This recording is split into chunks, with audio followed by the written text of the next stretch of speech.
Hey guys, welcome back. Today we are continuing work on the Impala LS swap. I'm going to be removing the engine transmission and some other stuff in the engine bay. So stay tuned and we'll get to it. Now since I have the vehicle up in the air and I have it on a rack, I'm going to start working on the bottom side first. I'm going to drain the coolant, the oil, the gear oil out of the transmission, and then I'm going to unhook the exhaust, the rear drive shaft, shift linkages, stuff like that, because I don't want to have to raise and lower the vehicle a bunch of times. So everything I can unhook at once, I'm going to do.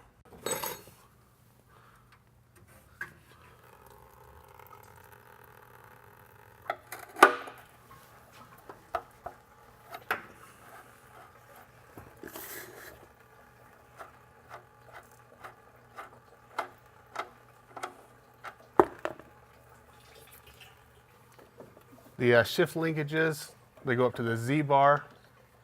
They just have a little clip that holds them in. I'm just gonna pop those clips off. And we're gonna save all this stuff for the customer. He can put it all in a pallet, store it in his barn. That way, if he ever decided to sell the car, he has all the original parts that went with it. These clips I'm putting right back on the linkage after I take them off. That way they don't get lost. All of this linkage will come off because we're going to change steering columns. That way we don't have to cut a hole in the floor for a floor shifter. We've got a speedometer cable back here we need to unhook. They make a conversion kit for the speedometer because the new speedometer is electric. The transmission doesn't have a gear in the back. So they make a unit that converts the electronic signal, has a little motor in there that spins this speedometer cable so you can still get your readings. That's probably good enough on the engine oil. It'll sit there and drip for days. Get that plugged back in and now we can drain the gearbox here.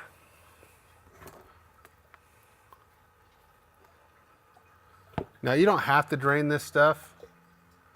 It does prevent, some rust if you have fluids in there. Typically what will happen is moisture builds up. You'll end up with a rust line about halfway through the engine oil pan and the transmission. But the way these things are, they will always leak because it probably leaks wherever it's at now in his barn. So by draining it, we're going to prevent it from making a big mess on the pallet. Plus, if any of this stuff gets tipped over, he won't make a big mess. So there's no flange on the back of the transmission to unhook the drive shaft. I'm actually going to have to pull the whole drive shaft out the back of the vehicle. There's 4 nuts we got to take off on the U-joint strap kit. There's also 4 washers, so when they get the nuts off and you start sliding the strap out, those washers will drop out. And if you're not real good at remembering where stuff goes, then you might want to put this stuff in bags and label it. I should be able to handle figuring out where it goes, so I'm just going to throw it all in one bag.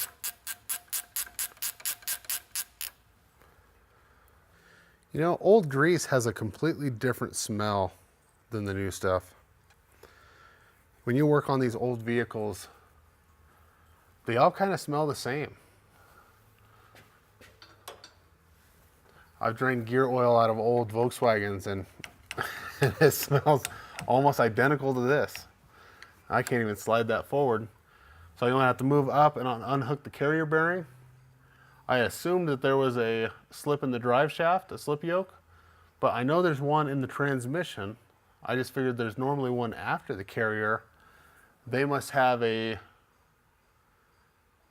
a flexible carrier or they're relying on the geometry of the suspension to not require much slip as this moves up and down.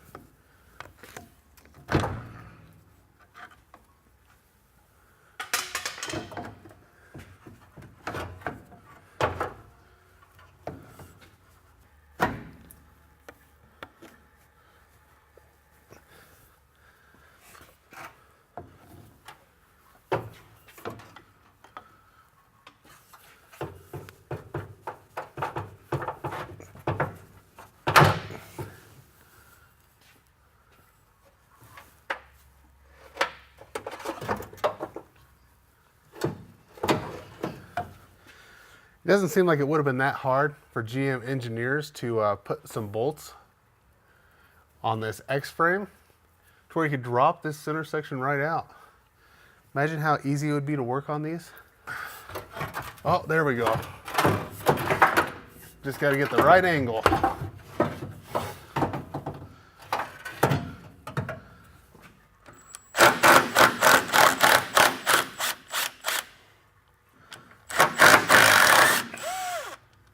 I'm gonna have to straighten some of this stuff out before I can drop the cross member down. But what I'm hoping, it looks like there'll be enough room that I can worry about the cross member later. As I lift the engine out of here, I should be able to just slide it forward.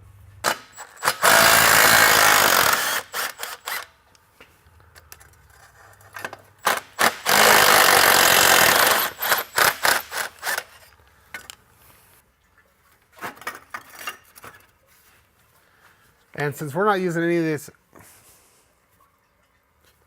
50-year-old rust in my eye, since we're not using any of this exhaust, I'm just gonna cut it off at the muffler and take this downpipe out of here. If you guys have never used a portable bandsaw, this thing really is amazing compared to a Sawzall. As long as you have room to get in there, they're kind of bulky, but they cut so freaking nice.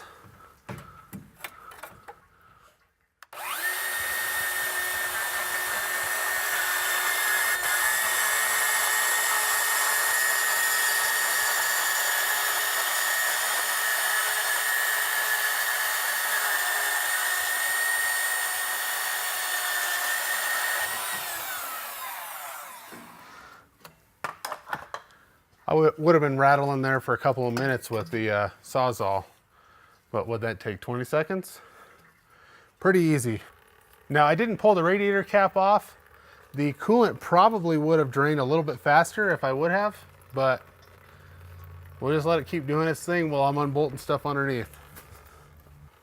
I'm gonna take some more of this Z-bar linkage off. There's a clip that holds this stuff to the frame rail. I wish the bracket came off the frame rail so I could get rid of it, because I don't want to cut it.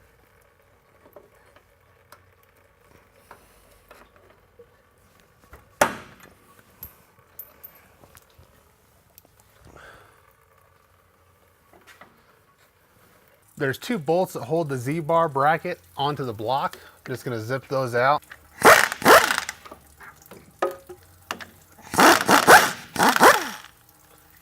I think that's everything that we need to unhook from underneath. I still got motor mounts, but I still got the weight on the engine, so I don't really want to unbolt those. I could probably take the nuts off, but there's enough room up top that I can do it from up there. So we got the fluids drained out of the gearbox, engine, radiator still draining, but I can put a pan on the floor, lower it down, let that continue to drain. We have the drive line out of it, which we had to unbolt at the rear diff, undo the carrier bearing, slide the whole thing out. Got the bolts out of the transmission mount, speedo cables unhooked, transmission shift linkages is unhooked. I have the clutch unhooked from the transmission. I also took the bell crank or the perch off of the engine for the Z-bar. I don't see anything else underneath here that I need to worry about. Oh, we got the exhaust off, cut it off at the muffler. Since we're swapping this, we're not using any of that stuff. 2 bolts connect that exhaust up to the manifold. Get that piece out of the way. The only other thing would be the lower radiator hose. If I take that off, it would drain the radiator very quickly, but I'll just grab a pan, lower it down. The hose clamp is actually facing up, so I can get to that from the top with a screwdriver, but I can also just unhook this lower hose from the water pump and take the hose out with the radiator when I remove the radiator. So I'm gonna grab a coolant pan to put on the floor, and we'll get this vehicle dropped back down and start working on the top side. So I'm gonna stop right here for today. If you wanna see the rest of this project, make sure to subscribe and click that bell so you're notified of future videos. The next video in the series will probably be me removing this engine transmission, because the first step is going to be starting with a clean slate. We're going to get that engine and stuff out of there. We're going to detail the engine bay, paint it up so everything looks good once we get that new engine in there. Now, I already have an engine. We're going to have to do wiring harness modifications to that. Plus, there's going to be some maintenance stuff that we want to do while that engine's out of the vehicle. Thanks for watching, and I hope to see you guys next time.